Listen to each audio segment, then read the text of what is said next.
धर्मनगरी कुरुक्षेत्र में एक आध्यात्मिक कार्यक्रम सहस्त्र गीता कंठनाद का आयोजन 27 से 29 मार्च तक किया जाएगा। यह आयोजन गीता परिवार द्वारा भारतीय ज्ञान परंपरा और सांस्कृतिक मूल्यों को पुनर्जीवित करने के उद्देश्य से किया जा रहा है। इस कार्यक्रम को लेकर गीता परिवार के अंतर्राष्ट्रीय कार्य अध्यक्ष डॉक्टर आशु गोयल ने आज प्रेस वार्ता कर विस्तृत जानकारी दी। उन्होंने बताया कि करीब 5000 वर्षों बाद कुरुक्षेत्र में गीता का ऐसा सामूहिक कंठनाद गूंजेगा। यह आयोजन कुरुक्षेत्र की पंजाबी धर्मशाला में होगा, जहां देश विदेश से आए श्रद्धालु एकत्रित होंगे।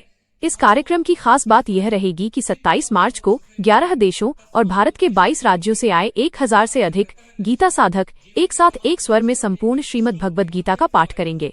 साथ ही इस भव्य आयोजन में हरियाणा के मुख्यमंत्री नायब सिंह सैनी और योग गुरु स्वामी रामदेव सहित कई गणमान्य अतिथि भी शिरकत करेंगे।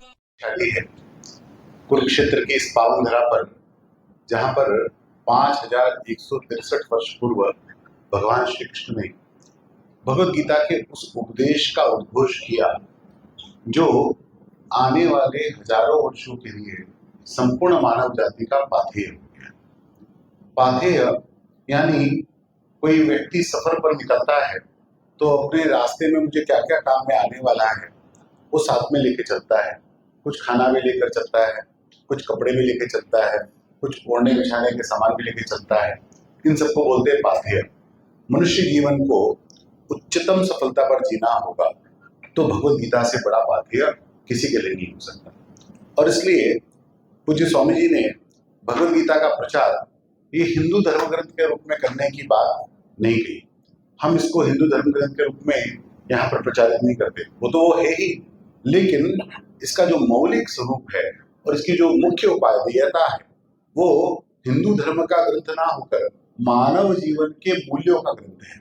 जो भगवद गीता को पढ़ते हैं उनके जीवन की जो शांतता है, उनके जीवन की जो प्रसन्नता है, उनके जीवन का जो आनंद है, उनको हर कार्य में करने का जो विजन मिलता है, जो कार्य करने की दृष्टिकोण मिलता है, वो सारा सामान्य लोगों से अलग हो जाता है।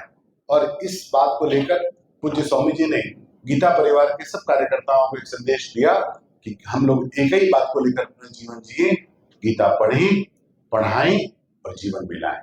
और यही सूत्र वाक्य लेकर आज लाखों लोग, लाखों कार्यकर्ता अपने जीवन को जी रहे हैं। वर्ष 2018 में पूज्य स्वामी जी ने हमारे राष्ट्रीय कार्यकर्ता शिविर में उद्घोष दिया।